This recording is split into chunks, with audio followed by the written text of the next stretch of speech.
Wednesday, August 9th, and this is a Geeknights special. Tonight we tell a tale of fanboys. So, as it should be apparent to everyone who's been listening all week, this is yet another Geeknights special. We are out of town as part of Otakon and the week of fun that follows it every year. Yeah, by the time you're listening to this, Otakon will be over, and we will be far away on a beach or something, and we won't be able to record anything, so yeah. Yes, hence we thought we'd do these short specials to, 1, fill out the feed while we're gone, and 2, so you guys don't forget we exist. If this is the first time you're listening to Geeknights, this is not normal Geeknights. Not at all. This is a very special Geeknights, hence it is a Geeknights special. If you want to know what this show is all about, I suggest you look for any episode that doesn't have the word special in the title. That would be a good idea. There are about 160 of them. Who knows how many? I think we should just stop using episode numbers and use the numbers that we use on the... We don't use episode numbers anyway.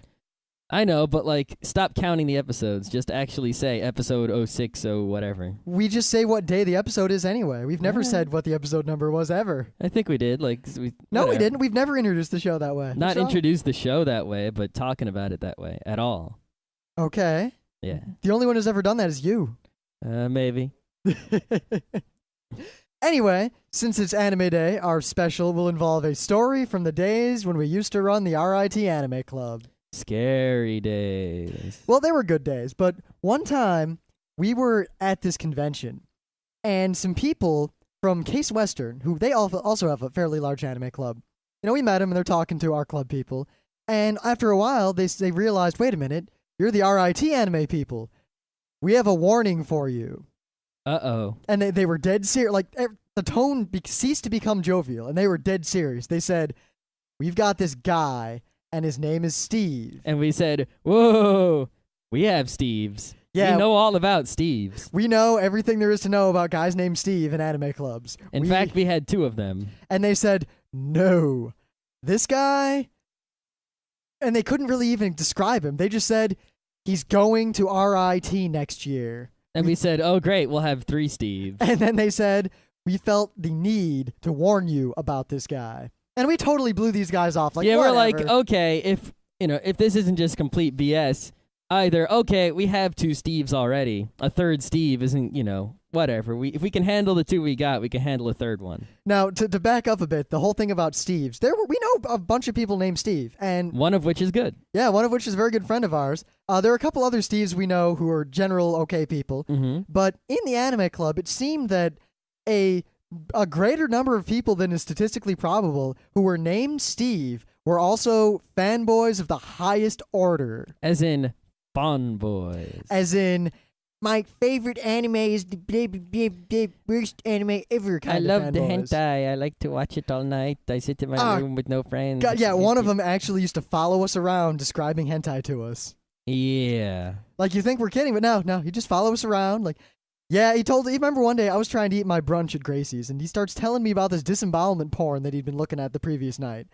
And I was like, something I need to do, and I got up to leave, and I hadn't even finished my food, and he's like, oh, what are you up to? I'll follow. And I was like, something you can't come along to do. Eventually, we got rid of that Steve by saying, no one likes you. Go away. Well, no. We got rid of him because Pete, who is not a spineless coward, told him, no one likes you. Please go away. Yeah. The rest of us just stood there. Yep. That's a story for another time. I don't know if we actually told that one or not either. Yeah, it doesn't matter. But all of these Steves were fanboy. But we were used to running this huge club, and dealing with fanboys was just the par for the course. We were used to it. Then... club starts up the next year, and lo and behold, there's a new member, and his name is Steve. Uh-oh. And they weren't lying. He's wearing this bicycle helmet, which he wore all the time, as far as I could tell. And this guy was a scruffy-looking fanboy, but whatever, a lot of people in the anime club were kind of scruffy-looking. Then he opened his goddamn mouth. Goddamn is not even close to the correct words that need to be used to describe his mouth. I mean, there were people before us, like, before the front row crew took over this club. The crew before that, they all had, like, there was Godboy and Fanboy and Artboy. And fanboy was a slightly derogatory term, but it wasn't a bad word. Like, calling someone a fanboy wasn't a terrible offense. We felt that this word did not do this person justice. Not at all. So we did not call him fanboy. We called him FANboy. With a huge emphasis. I mean, that was his name as far as the Yeah, entire if you just say FANboy, that's not him. That's some other word.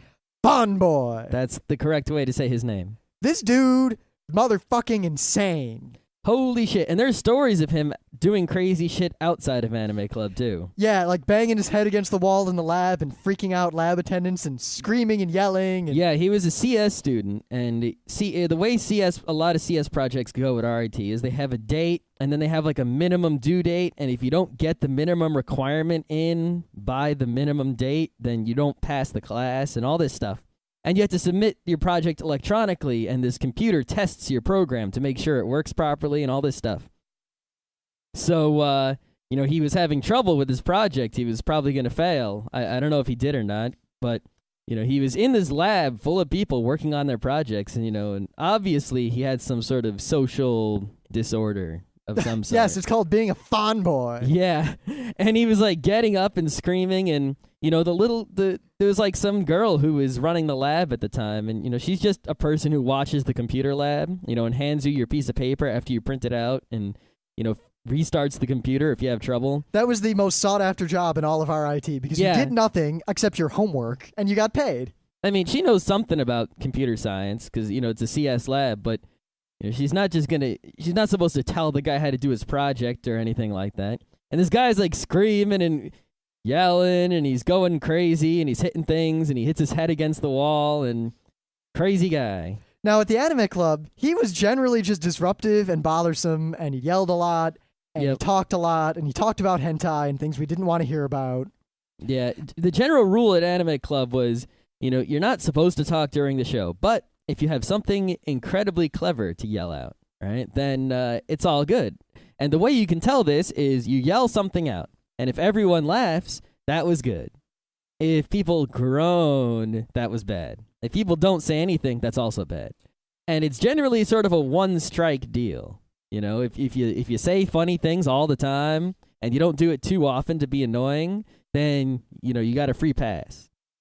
This guy, everything he said was a groan. Absolutely everything. He just yelled stuff out at any anime we showed. Like two girls would see each other and he'd be like, "Oh boy, Yuri time." Yeah, and generally, as soon as you get one groan, you're supposed to shut up forever. Forever and ever and ever. Yeah, and, we're talking... he didn't shut up. The primary means of punishment in the club was simply social ostracizing.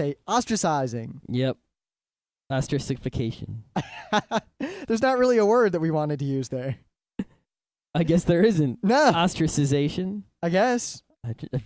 That's what he was. He was ostracized. Yet that didn't heavily. stop him. That didn't stop him. No, he would just come up to you and try to talk about things that you didn't care about, and scary anime stuff, and yep, like I'd be ready to start the Anime Club meeting, yell my classic, "Hi everybody, hi Rym, welcome to Anime Club, blah blah blah blah blah," and he would just kind of be standing in front of me at the front of the room, and he, the other couple hundred people are sitting down, and he's just kind of standing right in front of me in my way, and I'm like, "Could you please sit down so I can start the meeting?" Now, also, as fanboys do, he often would work up a sweat, and then there would be... Oh, yeah, that was the same dude. Yeah, it was the same dude. Okay. So there'd be odors associated with the sweat. And okay, yeah. Well, I'll start the first, and Scott can finish what actually happened here. All right. We had a very strict policy on smell. If you smelled bad, a member of our administration would take you aside and tell you that you smelled bad, that you need to go home and shower, or you're going to be kicked out of the club. Well, not kicked out of the club, but kicked out of the meeting. If you kept doing it, you would be barred from the club. We never had to bar anyone. Yeah, it's basically, here's a crowded room full of people watching something on a screen, or a crowded room full of people playing games or dancing, and if you were giving off an odor and the people around you were disturbed, we said, all right, you have to leave the room and you can't come back until you no longer give off an odor. Now, we had those hundreds of pounds of soap that we had commandeered from RIT at one point. Basically, you're out of college, so they get all sorts of free shit to give out to students all the time. And somehow, we ended up with 44-pound boxes of Zest soap. Now, it was shitty soap. Zest, Rainforest, whatever. This was crap soap. But they were all individually wrapped, and... 44 pounds per box. I took a box for me. Scott took a box for him. Our friend Pete took a box for him. So that was... No, Pete took 2 boxes, I think. Did he? So 88 160, 76 pounds of soap. Yep, I mean, we couldn't even... Almost 200 pounds of soap. We couldn't even carry it back to the dorms. We stashed it under some stairs in the liberal arts building, and we wrote, like, some bullshit on them. Like, I put a piece of paper on them, and I wrote, like, temporary storage, care of, and I made up a name, and then I put a number on it. And I figured that would look official enough to people would leave it alone. And they did. Yeah. No one took any soap out of it besides us. Yeah, every time I needed soap, I'd just stop by there, open one up, take whatever soap I needed. Yeah. So, we had this soap, and one of the boxes belonged to the anime club. And if someone gave off an odor, we said, hey, we can use this soap really discreetly, just kind of hand someone a soap, and that's like, now they know that they smell and they have to go, without saying, you smell, and everyone around hears you say it. Now, what would a normal human being do when given a bar of soap? They would go, oh, and leave, shower, and come back. Hopefully with the soap or some other kind of soap. Yep. What did FANboy do? Well, he took the soap, and he rubbed it in his underarms. Immediately. A dry bar of soap. And then he said, thanks. We were dumbfounded. This is not a... was he a homeless person before going to college? I don't know. I have no idea what his deal was. I never will know. I'll probably never see him again. Yeah, thankfully.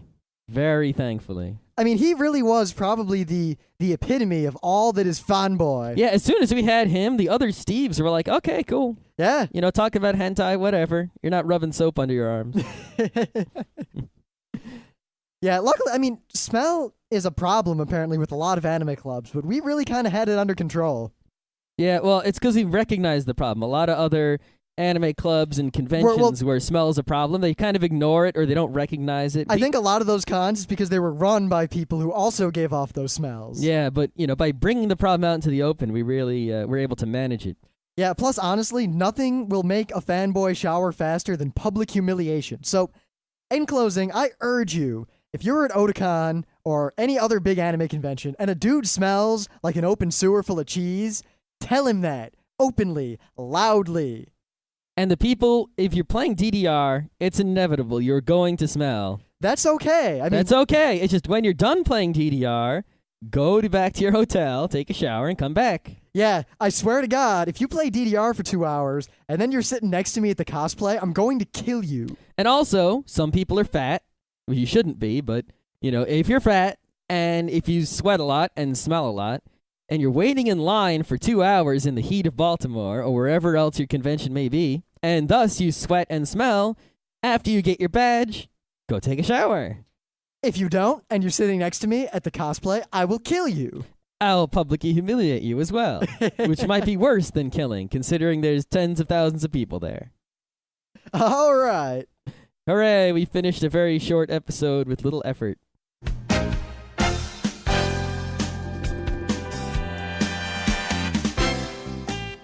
And that was Geeknights with Rym and Scott. Special thanks to DJ Pretzel for our opening theme.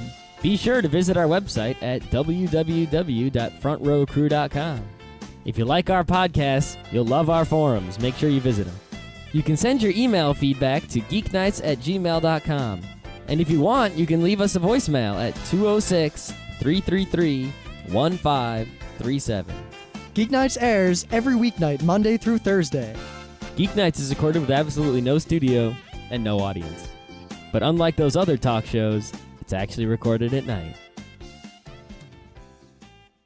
Yeah. Yes, hence we thought we'd do these short specials to, 1, fill out the feed while we're gone, and 2, so you guys don't forget we exist. If this is the first time you're listening to Geeknights, this is not normal Geeknights. Not at all. This is a very special Geeknights. Hence, it is a Geeknights special. If you want to know what this show is all about, I suggest you...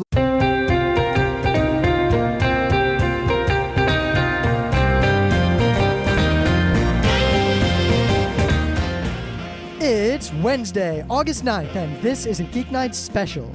Tonight we tell a tale of fanboys. So, as it should be apparent to everyone who's been listening all week, this is yet another Geeknights special. We are out of town as part of Otakon and the week of fun that follows it every year.